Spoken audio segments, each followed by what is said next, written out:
So hi everyone, thank you for joining us. I think there are still a few more people trickling in, but we'll make a start. So my name's Kat and I'm the Community Engagement Officer at Trees for Life, normally based at Dundreggan, which Doug will be talking about tonight. And Doug is the Conservation Manager. He manages the Dundragon Estate, which Trees for Life have been managing for quite a while now, since 2008 now. So Doug is going to tell us all about the history of that beautiful place. I know some of you in the comments mentioned that you've been there, which is lovely to hear. Hopefully people can come back and visit again soon.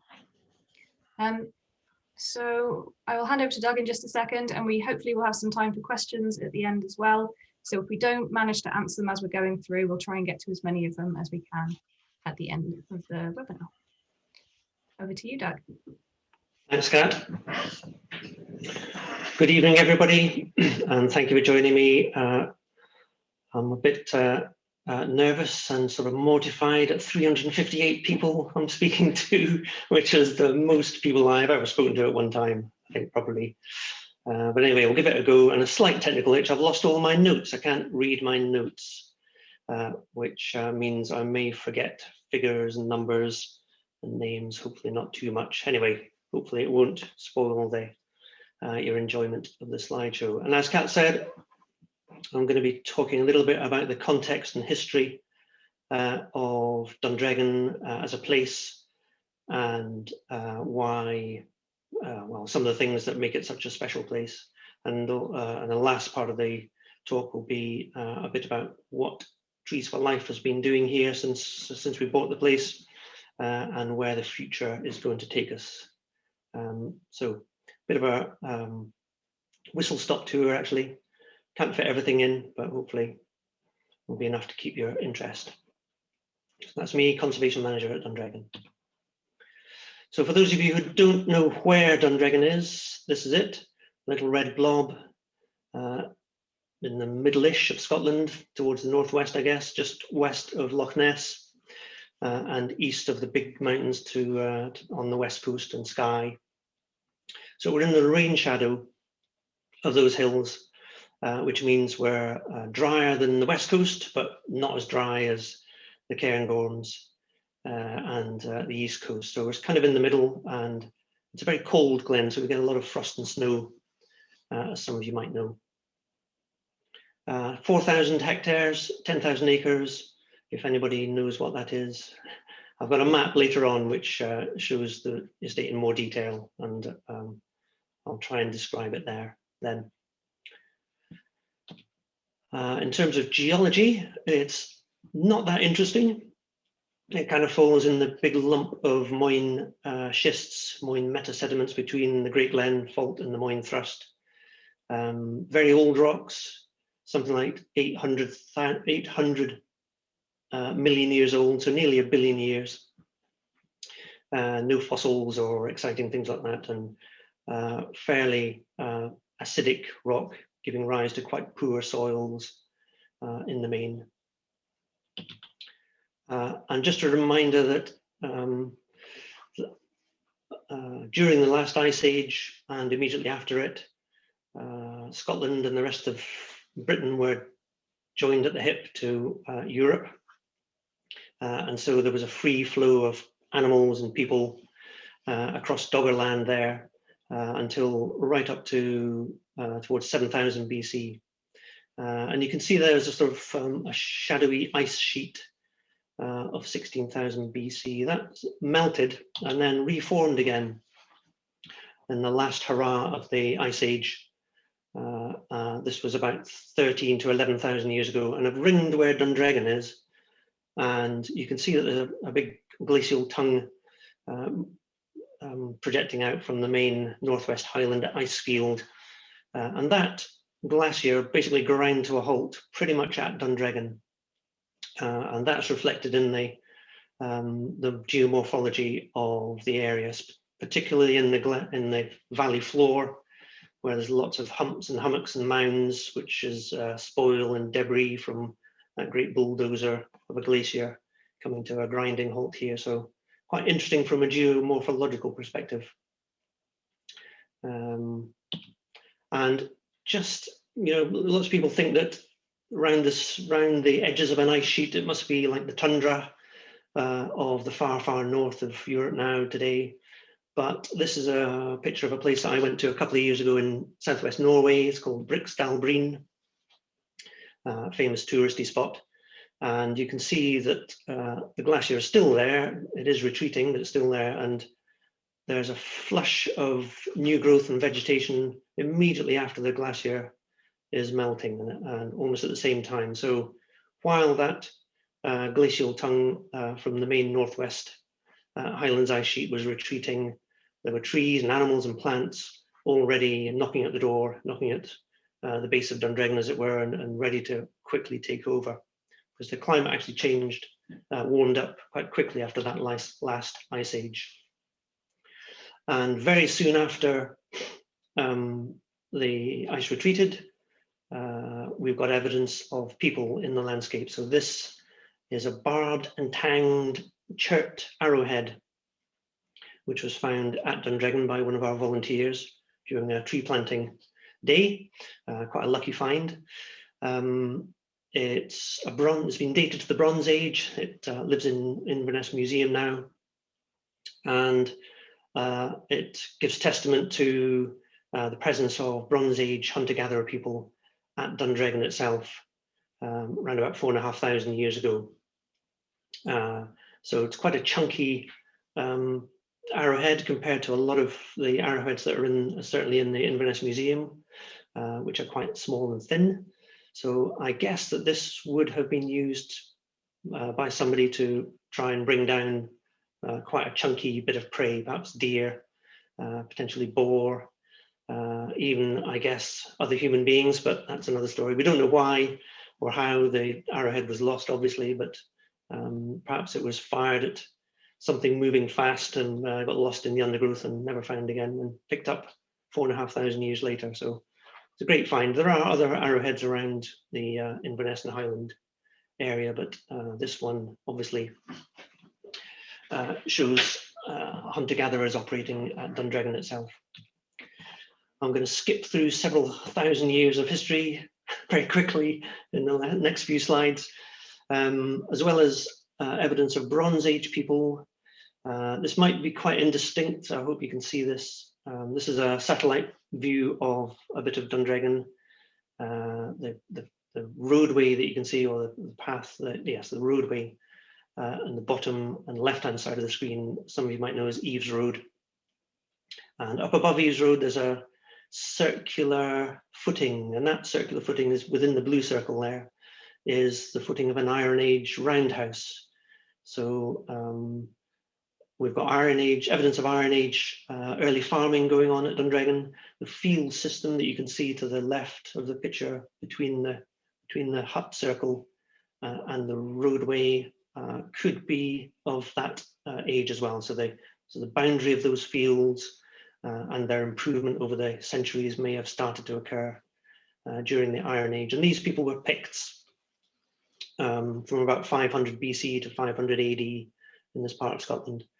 And they may well have been the people who gave Dundragon its name, Dundragon, which we'll come to shortly. And if any of you listened in to Roddy McLean's webinar a couple of weeks ago, he will have told you, if you remember, that 99% of the place names in Glenmorrison are Gaelic, but one or two are not, and one of those is Dundragon, and in his opinion it's a Pictish name. So it may well have been these people who were giving it the name Dundragon. But the other important thing about Iron Age people is that they're farmers. So we've gone from hunter-gatherers to farmers in the intervening time, and that has started to have an impact on the landscape. This is our first sort of map, stylized map of Scotland. It's based on the descriptions of sailors and travelers in about the 1st century AD, which were brought home to a guy sitting in a library in Alexandria called Ptolemy. And he wrote a description of what these adventurers were telling him about Britain and Scotland. and a few centuries later, somebody sort of roughed together a map of those descriptions. And the interesting thing about it, apart from Scotland being turned through 90 degrees, to take account of some slightly erroneous latitude and longitude calculations, there's a great big wood in the middle of the northwest Highlands, just right where Dundragon is, and it's called the Caledonia Silva on this map, the wood of Culloden. And we don't really know whether this is real or a depiction to make the map look prettier, or a real story about a big wood in Scotland. But it's, to my mind, it's quite interesting that it's the most prominent and obvious thing on the map that's not a place name. It's a natural feature. And there's a fair bit of debate about what that Caledonian woodland would have looked like, but some of it certainly may have looked like this, dominated by pine as part of a boreal forest stretching right the way across the northern hemisphere's land masses. Scots pines in part, but Scots pine is actually one of the species in the Caledonian forest that fluctuates most wildly or widely in time, and we know that from pollen records that the Scots pine seems to come and go.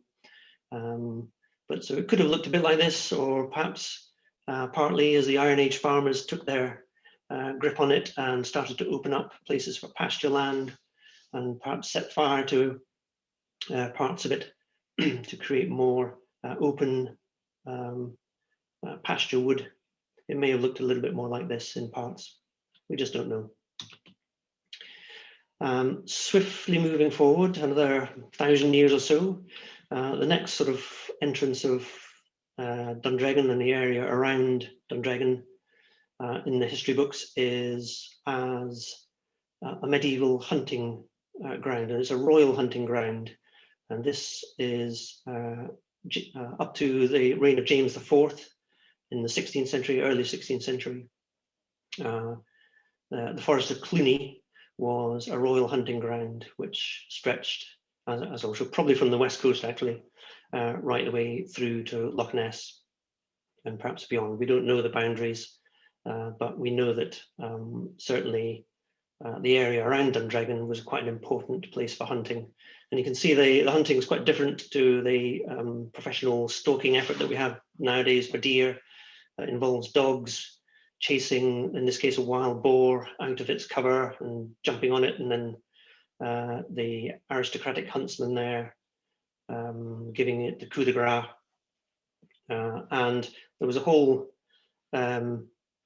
tradition of using the landscape in a way that helped to drive game through it. So there's areas called elrigs, which were the points at which the huntsman would stand and wait for game to be driven towards them. And this whole effort is called a tinchel, which may have involved lots and lots of people and lots of dogs, and usually a fair amount of bloodshed at the end of it. And there are some records of hundreds of animals being killed at the end of one of these tinchels. And put it in a bit of local context, again, some of you may have been at Roddy's webinar of the Gaelic place names of Glenmorrison, and he pointed out quite a few of these. So we've got references to hunting at both ends of a broad area, including Dundragon. We've got Tymor na Shellig, which is a very unusual name for a hill, actually. I don't know any other hill with a name like that. And its translation is the Great House of the Hunt. And Sgwr Convrin at one end, the Peak of the Huntsman, and Achna Connerin, the Field of the Huntsman at the other end, at the eastern end.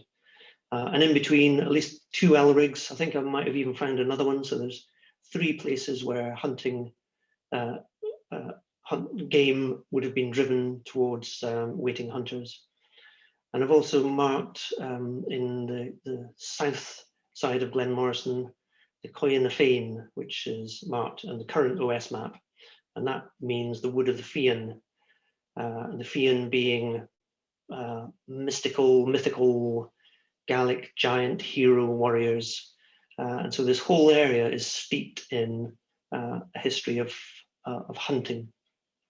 which actually continues to today in very different form. But it's quite interesting that that hunting tradition is a very old one here. Just after, at the end of the period of the Royal Hunting Forest, Dundragon was, a royal charter was made out to Ian More Grant of Fruhy in 1509 for 40 shilling lands of West of Dundragon and East of Dundragon. So this is the first mention in literature of the place Dundragon, and you can see the original name is quite different to Dundragon. Dundragon is probably closer to the original version, and as I say, may well be a Pictish word or set of words. And at the time that the land was gifted or was feud to Ian More Grant, 1509, there was obviously plenty of rent coming in from the ground. 40 shilling lands means that's the rent that Ian More would expect from west of Dundragon, and the same again for east of Dundragon. And the importance of the 40 shillings is that gave Ian More a vote in the Scots Parliament as a tenant-in-chief. So I can imagine at that time, 1509, there would be hundreds of people living in the glen, all either subsistence cattle and sheep farmers or goat farmers, and some of them would have been producing enough spare livestock and crops to pay a 40 shilling rent. So it must have been quite a prosperous farming area. And the lump in the photograph is a motte, which was created probably around about the same time. There was a lot of strife in the area in the 16th century, not only between Scotland and England, it's when Urquhart Castle was at its height, but also between the Lordship of the Isles and the Scottish Crown, and also between clans, people living in this glen and Glengarry and Glen Urquhart. So lots of strife going on in the local area, and this motte was built in order to make a statement, really, and to some extent to be a defensive mound, but in otherwise it was really just a statement of the power of Dundragon as a place, or Dundragon as a place. I'm going to move swiftly on to the Battle of Culloden, which is has a great impact on Glenmorrison. 1745, and the last great land battle, in Britain, of course, won by the Hanoverian side. And the important point I want to make about this is really that immediately post Culloden, which was April 1746, Duke of Cumberland moved his entire army to Kilcuman, or what was then renamed Fort Augustus, in honor of the said Duke. And he and his men then set about going through the glen and basically pillaging the whole place. And I've got a wee reading I want to make, which is taken from a very interesting book, Urquhart and Glenmorrison, Olden Times in a Highland Parish, by William Mackay, which was written early part of the 20th century, but is a really good sort of synthesis of all the stories and events around Glenmorrison and Glen Urquhart. And this, after the Battle of Culloden, this is what happened in Glenmorrison. 6 or 7 weeks after the Battle of Culloden, Major James Lockhart was in command of a company on the braes of Glenmorrison when he saw two old men, Hugh Fraser and John MacDonald, and the former's son James Fraser, harrowing in a field. He shot the three down without a word of warning. On the same day, he ordered Grant of Dundragon, a peaceable man who had taken no part in the insurrection, to gather together the Dundragon cattle while he and his men harried and burned another district. Finding on his return the next day that the cattle had not all arrived from the remote glens, he stripped Grant naked, bound him hand and foot, and in that condition made him witness the hanging by the feet of the bodies of the 3 men who had been murdered on the previous day. Grant's life was spared at the request of Captain Grant of Loudon's regiment, but Lockhart carried away all his cattle, set fire to his house, robbed his wife of her rings, and stripped her of his clothes. A bit of a shocker. And that was happening all over Glenmorrison at this time. So really overnight, after the Battle of Culloden, the whole economic and agricultural structure of the Glen was wiped out. And in fact, a lot of the men of fighting age, even if they had not been at the battle, were marched off and sent in servitude to Barbados to work in the sugar plantations there. So both the labour force and the livestock were removed in one fell swoop, really, from Dundragon. So it must have been a massive change. I know you may be thinking I've only got to 1746 now, but it does speed up from there. So I've talked about the Battle of Culloden and the major impact that would have had on the economy and the grazing ecology, if you like, of the whole Glen. But there's more to come in shaping the landscape. Glenmorrison becomes a centre for birch production, and in 1818 a vast quantity of trees is felled. And then during the middle of the 19th century, Dundragon Lodge is built, and it looks like Dundragon becomes a Victorian shooting estate. A sporting lease is made to a neighbour who actually invented the golden retriever, if anybody knows that one, Sir Dudley Cootes Marshbanks. And in 1889, he took the sporting lease of Dundragon from the Grants, and it's become a Victorian deer forest, as well as having a mighty amount of trees cleared from it. And here's the shooting lodge. This is a photograph taken in 1910. This is from the glenmorrison.org.uk website, which is a really great resource to go for local stories.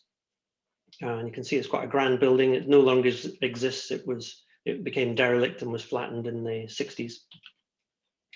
But in order to carry out their business of shooting game, grouse and deer in the main, this is the kind of destruction of wildlife that happened. This is a very famous list, and you may have seen it before, of a list of vermin destroyed at Glengarry in the 3 years between 1837 and 1840. And this was being celebrated in the Inverness Courier at the time as a very good thing, that somebody was taking all this vermin in hand. And there's a sad litany of things which, if we had today, we would be fabulously pleased. Most of us would be fabulously pleased. 198 wildcats, and 27 white-tailed eagles, golden eagles. There's one in here that puzzled me for a bit, and I had to look it up. Common fern owls, that's third from the bottom, third from the last, 71 common fern owls. That's nightjars. So people were in the habit of just wiping out anything that wasn't a game bird or a game animal. And it's sobering to realize that with the loss of habitat that we've been suffering over the last several centuries, that the coup de grace was given to most of our wildlife in the 19th century, and in fact the 20th century as well. Beyond the early part of the 20th century, up until 2008, Dundragon was basically a sporting estate, and mainly for its deer, because the numbers of grouse that could be shot in Dundragon don't really amount to much anymore. And I should say that's an anonymous hunter. This is not Dundragon, but it's a good picture off the internet, showing behind the hunter the kind of landscape that you end up with when you implement that history. 2008, things change and Trees for Life take ownership. And this is Alan Watson Featherstone, Trees for Life's founder, and a driving force behind the idea of Trees for Life buying an estate and rewilding it. He was a self-taught ecologist with a great passion for small things, the invertebrates in particular, which I'll come on to, and some of the photographs of these things are his. But yeah, a great advocate for land restoration, as he would call it, and conservation towards restoring the soil and restoring ourselves. So a very important figure in the history of Trees for Life. So what did we buy? We bought this. The red line is obviously our boundary. And for those of you who don't know what an acre is, sort of a football pitch, and a football pitch fits inside the letter D there for Dundragon. So you can see it's quite a big area. The yellow part is a common grazings, where there are certain responsibilities on Trees for Life as landowners to maintain livestock grazing, and that area is grazed by sheep. But we have a very cordial relationship with the grazer there. To the left of that, you'll see a block of green. That was a plantation of non-native conifers, Sitka spruce and lodgepole pine that was planted in the mid-80s. I'll come on to that. And on the opposite side of the estate, you'll see a more broken area of green with Mialna Fiche written there. That's a native pine wood scheme. So that was actually created by a previous owner, Mr. Amos, and is probably something that we would have done ourselves. So very happy about that. And the other green blobs you can see in at the bottom of the screen in the red area are tiny fragments, remnants of native woodland. But about 70% of Dundragon is treeless. Here's what the fragments of forest look like. Mostly birch you can see in the background, but obviously with some pine stands as well. And this is part of a bigger stand of ancient pine wood, which spreads across the whole of Glenmorris and across to Inverwick as well. But most of Dundragon woodland looks much like this, dominated by birch with a fairly uniform understory, some of heather and grasses, quite a lot of bracken as well. I've put this up just to show the age spread of those birch trees, and Glengarry Primary School carried out a bit of an experiment for us by measuring about 100 birch trees round their girth. So this is non-invasive. We didn't chop these trees down to count the rings.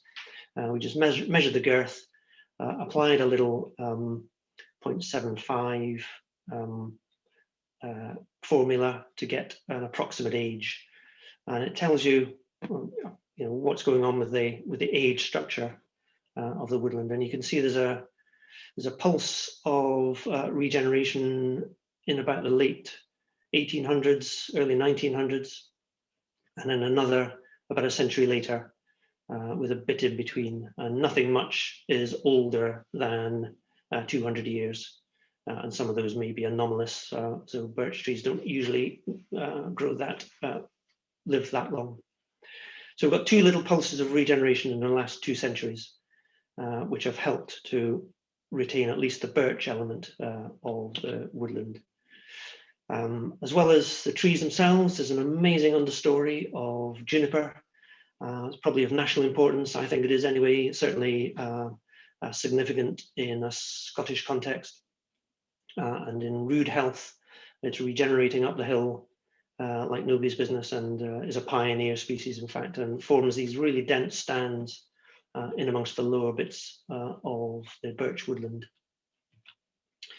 We have some other habitats of note as well, not just woodland, blanket bog, deep peats that cover parts of the northern part of the estate, where we've got blanket bogivar with a northern character, and that includes quite a lot of dwarf birch, which is a very unusual plant, and there's lots of other mosses and lichens and lower plants that suggest a northern character for that. So we're quite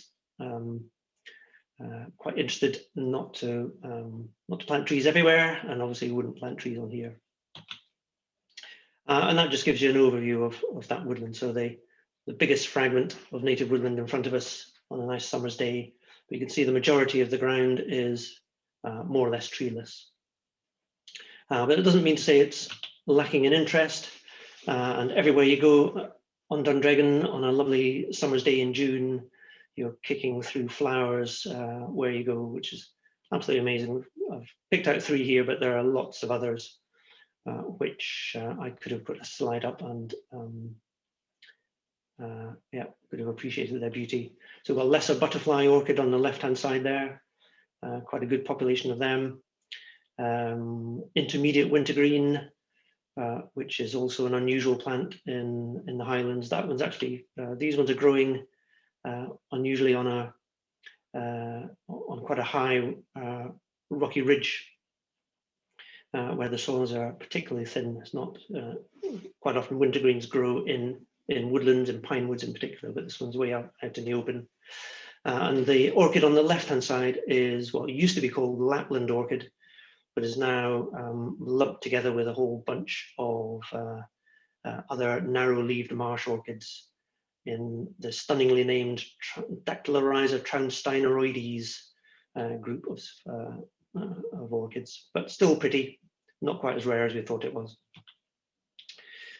Some of the other wildlife which is important at Dundragon, so the flower there is scabious, devil's bit scabious, which is common enough across the Highlands, but the bee is particularly rare. It's probably one of the rarest things we have on Dundragon. This is the scabious mining bee, Andrena marginata, and it feeds exclusively on scabious and comes out as an adult in late summer and feeds on pollen of scabious and nothing else. So it's intimately tied to the fortunes of the plant. Rather scrappy picture on the left is a close-up of a juniper stem, and you can see the green leaves, needles of the juniper there. But the orange things are a fungus, which if I had my notes, I'd probably be able to remember the name of, but I'm not even going to attempt it just now. It's a fungus which is called tongues of fire in English, which is quite descriptive. And you can see there, not the ants, but the other creatures are aphids, and Alan Watson Featherstone was a great fan of aphids, and he was able to persuade aphid experts to come and have a look at Dundragon, and they found this thing for the first time in the UK, and it's still the only site in Britain for giant juniper aphids, and it seems to prefer the areas of the juniper stems that have been infected by the fungus, which is interesting, and we don't quite know why. Possibly something to do with the change in nutrient of the sap at those points. And the ants are then feeding on the honeydew produced by the aphids as a waste product. So the aphids, in order not to get eaten by the ants, produce this lovely honeydew, and the ants farm the aphids in reality. And the aphids get protection from the ants from any other predators that might be around. And on the right-hand side of the screen is the strawberry spider, which is an absolutely beautiful thing. I'm not an arachnophile. I don't particularly like the old house spiders running around at my feet, but I could get to love this little thing. It's a strawberry spider, and again, Dundragon has one of the largest and densest populations of strawberry spider in Britain. It's quite a rare spider with this area north and west of the Great Glen as its headquarters. So strawberry spider. Dundragon's a very important place for lichens with all those ancient woodlands. You might expect that, but also on the rocks above the woodland, there's some important lichen sites. And I thought I'd show you another spider, which is just an absolute cracker. Lichen running spider, that one. Philodromus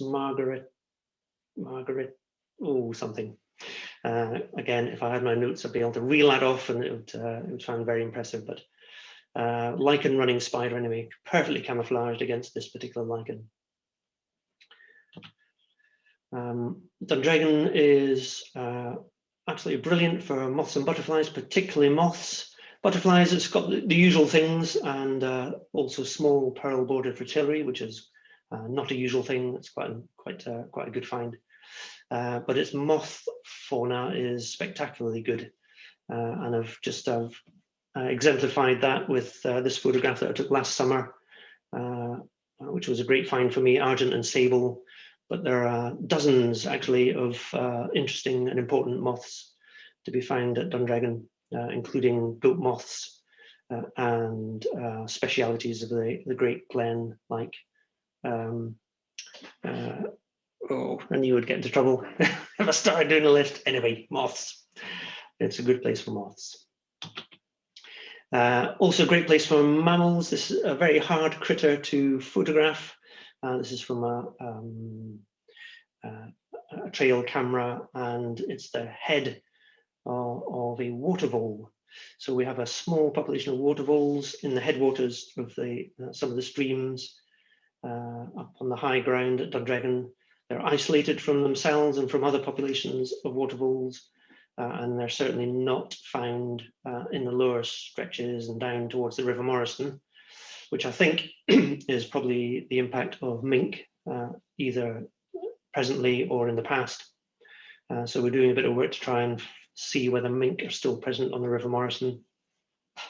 But this is one of the most threatened mammals in the UK, and we're keen to conserve and preserve its habitat.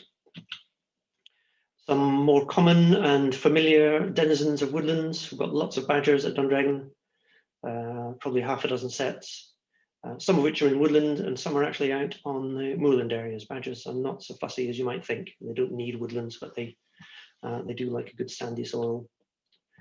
And a mammal which has become prevalent just in the last couple of decades or so, an escapee population of feral pigs or feral boar, depending on what you want to call them. But from these pictures, you can see for sure that they are dark, hairy pigs with long, straight snouts, which correspond very closely to wild boar. They are from escapees from sporting estates to the west of us, but they're now spreading throughout Lochaber and up now towards Glenurquhart, possibly appearing in a field near Bewley quite soon. And from a forester's point of view, from a woodland ecologist's point of view, they're great news, and they create dynamism on the forest floor, rooting up the soil, looking for invertebrates and other tasty snacks. From a farmer's perspective, they're perhaps not quite as well liked, because they can cause absolute devastation to a nice flat silage field. But that's something for the future, perhaps for Scotland to consider, because these things are spreading quite rapidly. In terms of what we've been up to, for the last, as Kat said, 13 years, and not a very long time at all, but we've been quite busy in that time. We've created some planting areas, which you can see are the coloured blobs, labelled coloured blobs on this map. And I'll come on to talk about planting shortly. The red dotted line towards the bottom of the screen, around the slopes of Binley Beg and Binley Vore, is our priority area for natural regeneration. So we're trying to encourage the woodland fragments that we still have to expand up into the open moorland area. And that's the best way to restore forest. It's not an easy way in the current circumstance, and I'll come on to that, but it's certainly the best way of creating a naturalistic or natural forest. Yeah, oh, excuse me. So those planting areas, the coloured blobs, we've been able to implement them with a great deal of effort from our fantastic volunteers. And we've been running volunteer weeks at Dundragon for the last 13 years, 12 years. Sadly, last year and the beginning of this year, we haven't been able to do them, obviously, with things as they are, but we hope that we'll be able to get back on track with volunteer groups helping us. And you can see they're an eclectic lot, not always this happy, but usually pretty happy to be out there at Dundragon, helping to create new landscapes and new habitats. And particularly with tree planting, I think there's something very powerful about planting trees in this landscape where we know trees are at home, we know trees used to be here. In fact, whole woodlands has been lost here. And the act of planting trees is a very powerful one on an individual level. You know you're putting something in the ground that's going to outlive you and which will change the landscape and change the whole ecology of the area. And we're in the very early stages of watching these planted areas expand or develop, but it's already starting to have an impact on a structural level, at least, giving perches for little songbirds, and with the reduction in browsing, it's helping to change the ecology of the ground layer as well, in subtle ways. And we have created our own tree nursery at Dundragon in order to supply some of those trees. So we want to plant trees which have the best chance and which are most local to Dundragon. And so we collect seed from the trees that are already here, assuming that they're genetically robust for the conditions that they've survived in over the last 200 years or so. So we collect seed and grow trees of local provenance at our tree nursery. There's Patrick, who I think is listening, working his lovely drone. And we're now producing about 60 to 70,000 native trees per annum in this nursery. And when it's full of trees like this, it's a grand sight. And that, by the way, the grass topped building is where I'm speaking to you from tonight. And that's the Caledonian Forest Research Centre, which we built a couple of years ago to create new office space and also help the nursery team with their work in plant propagation. If any of you logged into Jill's webinar last week, she would have gone into a lot more depth about the nursery. I just thought I'd draw attention to a couple of things. One is aspen. We've made a specialism of coaxing aspen into flower and into seed within our polytunnel complex here. And this indeed is aspen seed, which is quite a rare sight in Scotland. Aspens don't tend to seed at all or flower in the wild very often. So it's quite exciting to get hold of aspen seed and start a new generation of genetically diverse plants. And we also specialize in montane willows and also dwarf birch, which is another montane plant. And this is because montane woodland, that ecotone, if you like, between the glens up in the high tops of the hills is a habitat which is completely missing in Scotland and really should be there. There's only a couple of places in Scotland where montane woodland still hangs on. So Trees for Life, we have a bit of a mission to create new montane woodland, which we're doing just now. And these are the plants that help us to do that. It's not all just about trees. Here's Jill, nursery manager, working with Tim, one of our trainees from a couple of years ago, reintroducing or introducing, who knows, but we think reintroducing twin flower into Dundragon. This is actually an enclosure.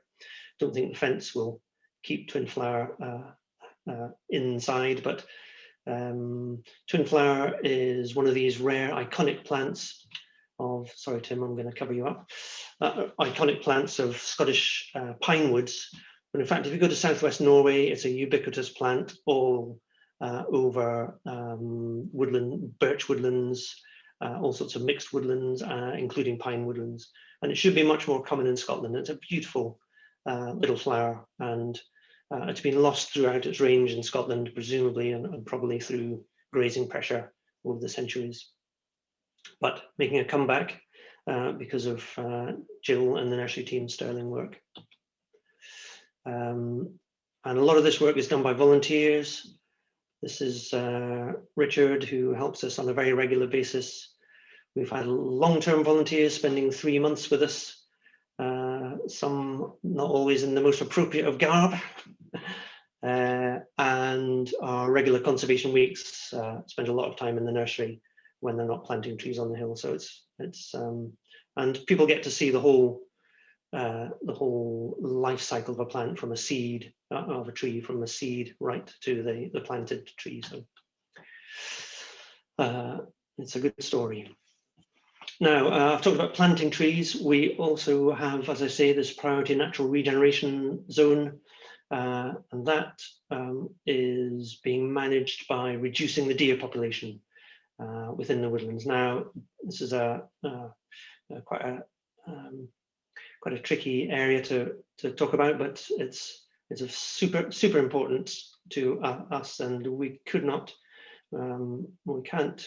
restore native woodland to large parts of Scotland without a reduction in deer numbers. And the only predator that's around at the moment in Scotland which can do that are people. So we have to carry out a cull like this. This is done very professionally with our employed stalker, who knows Dundragon like the back of his hand, and makes a very professional job of the deer cull. And we've taken the numbers down by about half. So we were at about 400 to 500, and we're now around about 200 or less. Two main species of deer, the red deer, which are open range and edge of woodland animal, and that's the majority of the deer at Dundragon. But we've also got sika, which are an import from Southeast Asia, and they're much more woodland animals that stay in the woodland and create territories where they don't move very far. So they have quite an impact within the woodland itself, whereas the red deer move in and out, particularly in harsh winters like the one we've just had. And yeah, their browsing impact can be very high on young trees in particular. But well, that might not look very much, but to the practiced eye, you can see birch seedlings starting to appear above the rest of the vegetation and the rest of the heather there. And this is out above the line of the existing native woodland. And those trees, if they survive for another few years, will grow out of the reach of red deer in particular, and start the new generation of trees and advance the forest into the upland moorland area, and basically expand the piece of native woodland at Dundragon, which is what we're after. In other places, it looks a bit more impressive. This is regeneration just off the common grazing, so it looks it's starting. Birch is the least palatable tree species for deer.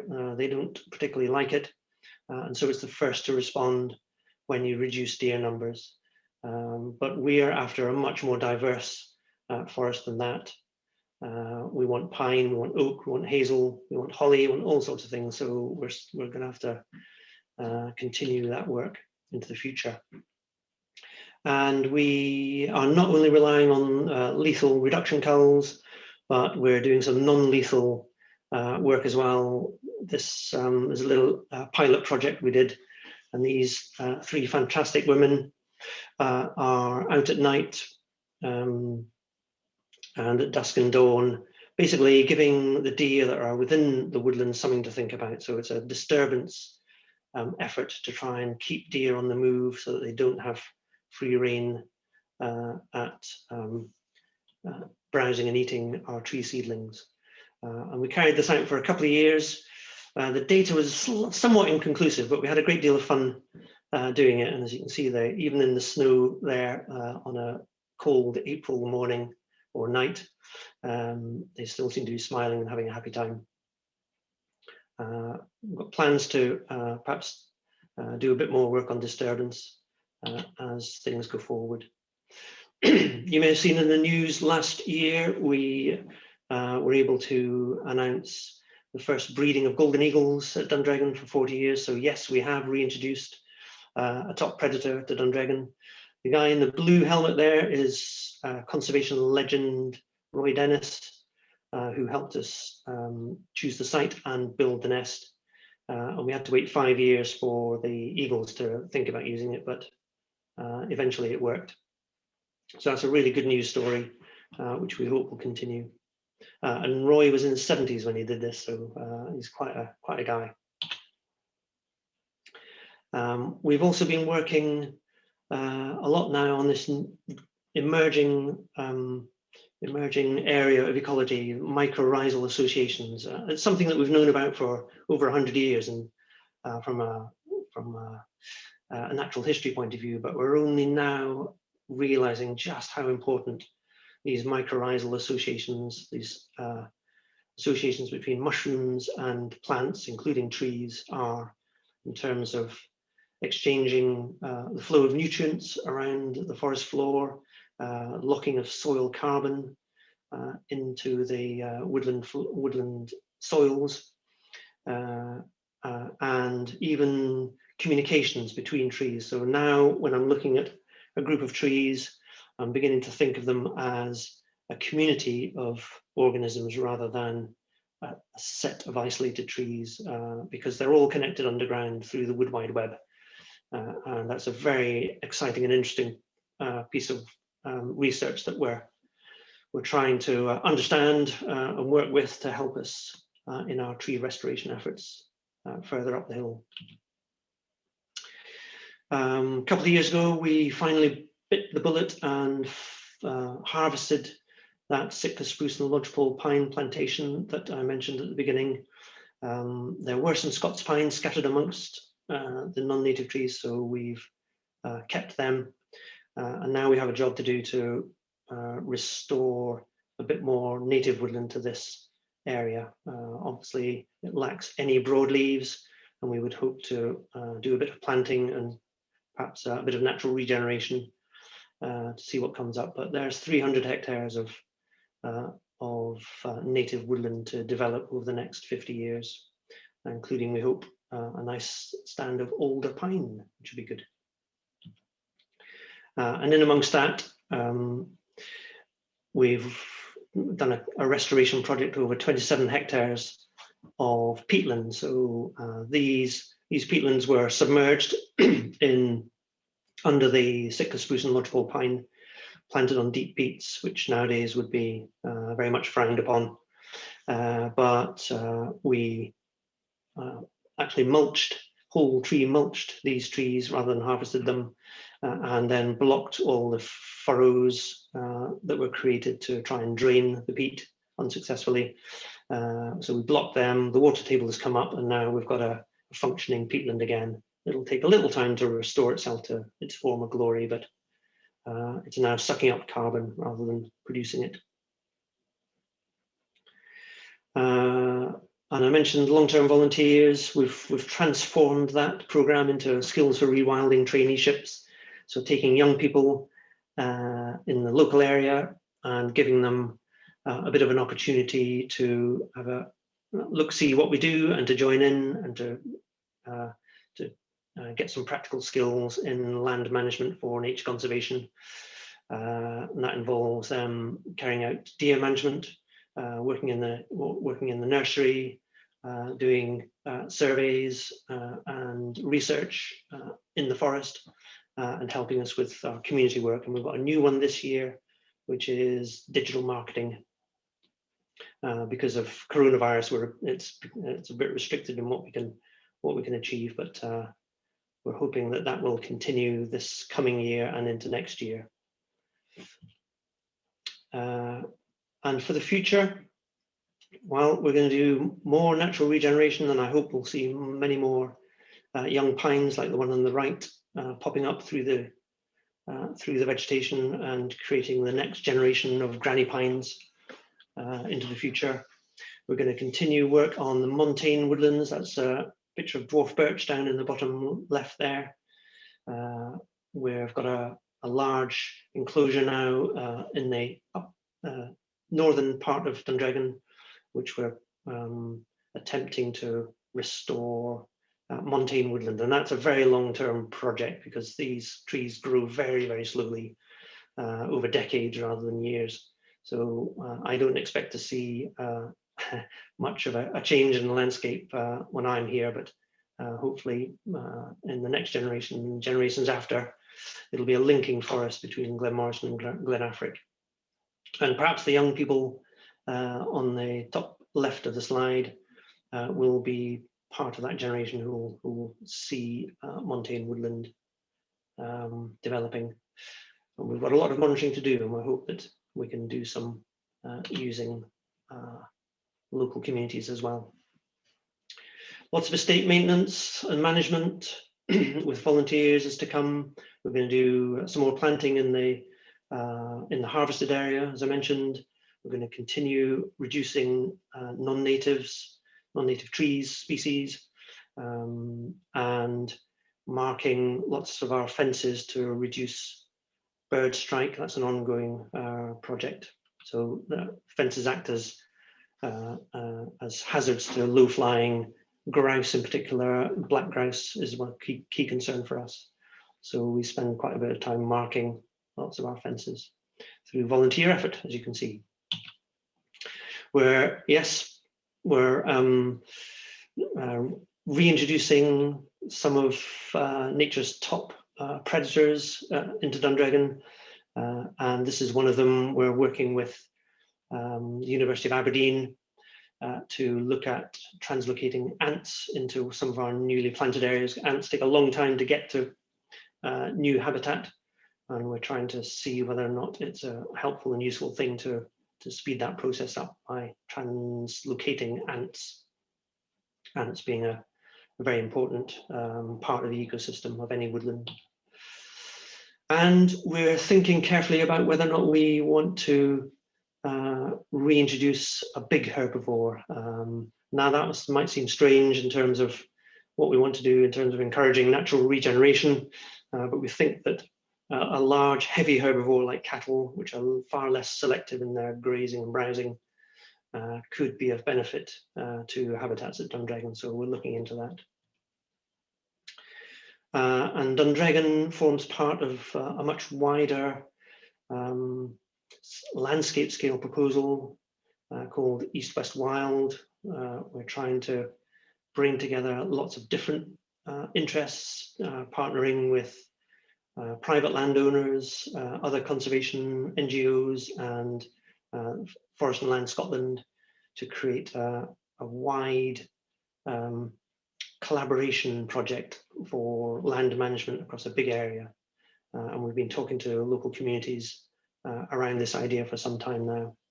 So we'll continue to do that. And more immediately, and sort of much more strikingly, I guess, we are about to embark on an adventure with a rewilding centre, which is going to be built at Dundragon in the next couple of years, or the next year, we hope, opening next year. And that enables us to tell our story to a much wider audience, a much bigger audience than we're able to do at the moment, and give them a taste of what a wild forest looks and feels like. We'll be creating trails and having events and much more besides. So very excited about the Rewilding Centre project coming soon.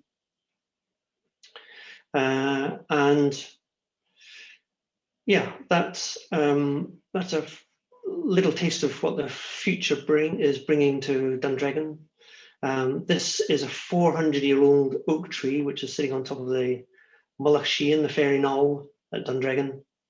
And it would have lived through the entire process that I've just described, more or less, from well before Culloden to the present day.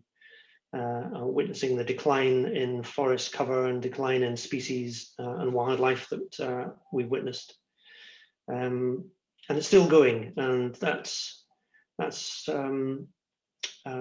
sign of hope, I think, that we've still got ancient woodland fragments at Dundragon, and we can still encourage them to expand.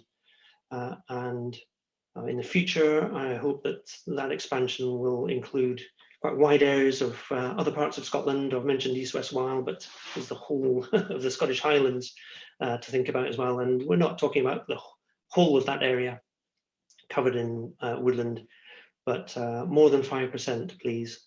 And acting as a reservoir for species diversity, acting as a flood prevention measure, and acting as a carbon sink as well. So all those things are crucially important as we move forward. So I think there's a message of hope at Dundragon.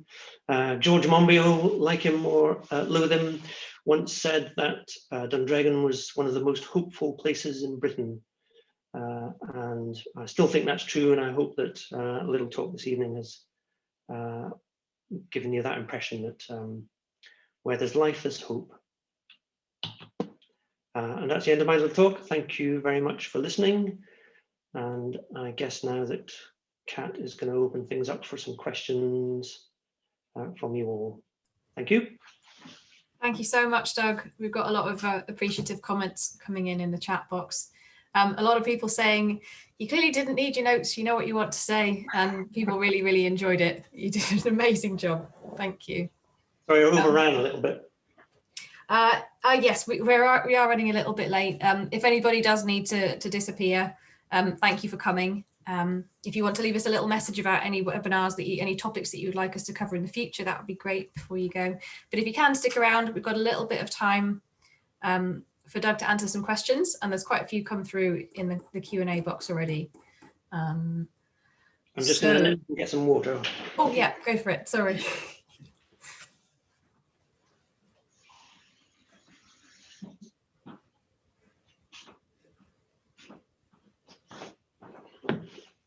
Go. Okay, so the one that's been upvoted the most is from David, and he has asked, what key actions would you like the Scottish Government to take to support the kind of work you do? Key actions, well, I think recognising that rewilding is a land use, and is an important land use that is of societal benefit. I think there's a lot of words written around that, but it's not easy for landowners and managers to make a living out of doing this. So that's one thing, recognizing that and helping people, encouraging people to do more, particularly in terms of native woodland expansion. And that has to be mostly through natural regeneration. I think there's a great deal of talk about planting trees, and that has its place, and we do our fair share. But natural regeneration is really the way to go. And in order to get that kicked off at a landscape scale, then the browsing pressure of deer and other animals, sheep and cattle, but particularly deer, needs to be addressed. I believe the Scottish Government are about to announce their response to the deer working group, which came up with a raft of recommendations to improve deer management across Scotland, and hopefully that will help to shift the balance of discussion towards a landscape where deer are present, but not in the densities that they are now. And in doing that, that'll help restore not just woodlands, but peatlands as well. Deer have a big impact on peatland as well as woodland. So yeah, tackle the deer issue. I recognise that rewilding is a land use that needs supporting. That would be two. Thanks, Doug. A few people have asked questions, particularly about the nursery, so I just want to direct them to our YouTube channel, because Doug mentioned that the nursery manager, Jill, gave a brilliant talk. I think it was at the start of this month. I think it was the 2nd of March. So I'm just going to put the link in the chat to our YouTube, and you can find Jill's webinar. There's also one from our colleague Alan on beavers, and someone asked about the Red Squirrel project as well. There's a webinar about that on there as well. So next question is from Catherine, and she has asked, how resilient is the estate ecosystem to the changing climate and increasing extreme weather events? Not very resilient, more resilient than some. And with because we're starting to grow the native woodland fragment, it's becoming more resilient. I think that's one of the important things about native woodland, which is allowed to expand by itself, is that you usually end up with a much more resilient forest, which is diverse, has lots of bits in it. So, you know, if one thing fails, or if you get one long hot summer or one very wet cold winter, it's, you know, things have the ability to bounce back, and there are more parts to the machine to recover than just the rather simplified monocultures that typify quite a lot of Highland Scotland now. So getting better, but we're a long way off having a resilient landscape. I think we have a plan to have woodland habitat covering 60% of the estate by 2058. We're on target to do that if the natural regeneration part lifts off. And to see something like that across the whole of Scotland obviously would require a massive change in land use, and as I've mentioned, in deer management. So if Scotland could aim for you know, a native woodland cover of half that, 30%, that would be, you know, 200 or 300% increase, and it would bring us just about scraping up to the European average. Then that would be a good thing, and that would help to create resilient landscapes. Thanks, Doug. Bernadette has asked, how do Trees for Life afford to buy the estate? She's asking so that she could try to replicate it elsewhere. Oh, well, it was effectively crowdfunded. Trees for Life was a small charity at the time in 2008, much smaller than we are now. It was a massive undertaking to raise well over £1 million. We were very lucky in that the previous owner, we had a good relationship with them, and we'd worked with them prior to the sale. So the Dundragon estate was never put on the open market, and I think if it had been, I doubt we would have been able to compete with the market price. But it was offered to us off the market at the market price, and we fundraised for it. We went to various trusts and grant funds, and one of the major donors, as I hope, can you still see my my screen, Kat? Yeah, it's still there. The very top one, the J.J. Martindale Foundation, generously donated half the, or more than, no, beg your pardon, about half the purchase price, and the rest was crowdfunded through supporters of Trees for Life and other organisations. But it took about 3 years for us to actually go through the process, partly because there were some legal hiccups, but it was not, you know, it wasn't a short process. So you need to be, if you're doing that, you need to be ready for the long haul, and you need to have lots of contacts and know some people who know some people. Have you got time for one or two more, Doug? Sure, yep. Okay. Since I ran on, I don't think I can. So we had a couple of people asking about plans to reintroduce any apex predators, or keystone predators like the lynx. So Dundragon is far too small to do that on, even though it's 10,000 acres. It's still too small, even if it was 10,000 acres of prime lynx habitat.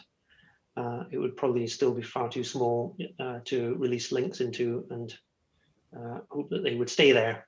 So lynx reintroduction and wolf reintroduction have much wider ramifications and implications for the whole of Scotland, really. And if you think about it, they certainly wolves would move quite rapidly all around the mainland of Britain. So it's a much bigger ask than us reintroducing apex predators to Dundragon. I think there is an argument, a good argument for doing both those things. I think there's more interest in lynx at the moment, just because the suggestion is that they will have less of an impact socioeconomically, but really ecologically, there's nothing really stopping us doing that right now. The problem is a human perception one, and we need to not challenge that, but we need to investigate that, and we need to come up with answers whereby we can reintroduce these things with the consent of the communities in which we're going to do it, and with our eyes wide open and with a bit of education. And Trees for Life is part of that effort to do that. So we are working in the background towards that, but we're a long way from it. So we have another question here from Liz that's been upvoted a lot. So I'm going to go with this one. Is your aim to remove the sika deer as a non-native species? Interesting one. I think practically speaking, it's impossible. They are very hard to hunt, to put it bluntly. They're very secretive animals, very beautiful animals, but very secretive. And during the summertime, you don't even know they're there. You can walk within yards of them, and they just stay completely still. So actually removing them entirely is, I would think, practically impossible. So within our management plan, we say that we're going to keep their population as low as we practically can, which means actually at the end of the winter, when there's far less cover for sika deer to hide in, we put as much effort as we can into hunting sika deer. But I don't think we'll ever get rid of them, as it were. There's a question of whether we should get, whether that's a question of morality, as it were. I think it would be better if they had not been reintroduced and we didn't have to deal with a non-native browser like sika deer. Although if they weren't there, probably roe deer would have a higher population anyway, so it probably makes a little difference. But in general, non-native animals and plants tend to cause problems further up the ecosystem. So yeah, I'd prefer them if they weren't there. Thanks, Doug. We've got a really interesting question here from somebody anonymous. Where do you see the value or difference of rewilding as opposed to more traditional conservation approaches? Well, it's a matter of perception, I suppose. I think there are differences. Rewilding has talked about the re-establishment of ecological processes far more than, if you like, traditional conservation movement, which quite understandably has been focused for the last 100 years or so on individual species and sites. So there's been a vast amount of effort gone into protecting sites for nature conservation importance, SSIs, a plethora of site designations, some of which has worked, and it's given us a life raft of important habitats and species, but some of it hasn't really worked very well at all. And in terms of species conservation, while we're still seeing threatened species declining in Britain, regardless of the efforts put into habitat management at a small scale. So habitat management at a big scale, which really engages with natural processes rather than a human perception of what needs to be managed, I guess would be defining features of rewilding. I think those in today's climate of desperation and the crisis that we have in ecology and the crisis of climate, we really have to turn back to nature and find, and listen to what she is telling us she wants to do, and help her to expand the influence of nature across the landscape. And that's not to say that humans are any less part of that. And humans are obviously part of the natural environment, and what we want and what we do are important factors in it. But yeah, so I'd say we need to have a bigger focus, widen our focus. Thanks, Doug. Good answer. I think we'll go for one more if that's all right, and then we'll let you get home. Thank you. It's getting on now. So quite a lot of people are really keen to know, other than the traineeship offered by Trees for Life, do you have any advice for how to get into rewilding professionally should they pursue an MSc in ecological restoration, for example? I think some of that kind of is coming. Well, although I'm not really well up on the academic side of where rewilding is in terms of university and college syllabuses, but lots of people are now talking about it. It's gaining traction everywhere. I can't imagine that universities and colleges will ignore rewilding. I'm sure there's plenty going on there. So yes, talk about it, but practical experience is the absolute.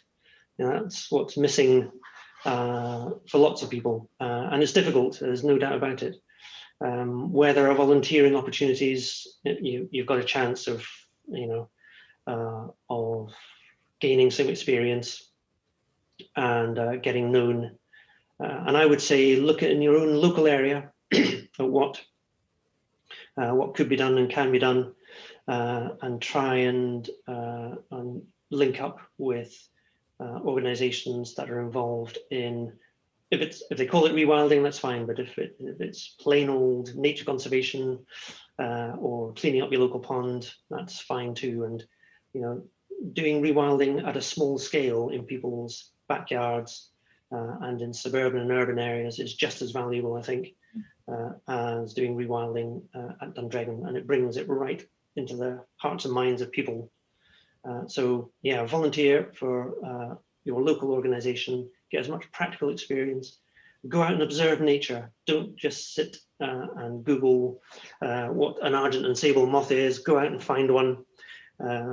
Use your senses to explore nature for yourself, and almost everybody can make new observations in nature. It's not hard to come across things that have never been seen or described before, and it's a fascinating thing to do anyway. So yeah, get out and about, grab yourself a pair of binoculars or a hand lens, and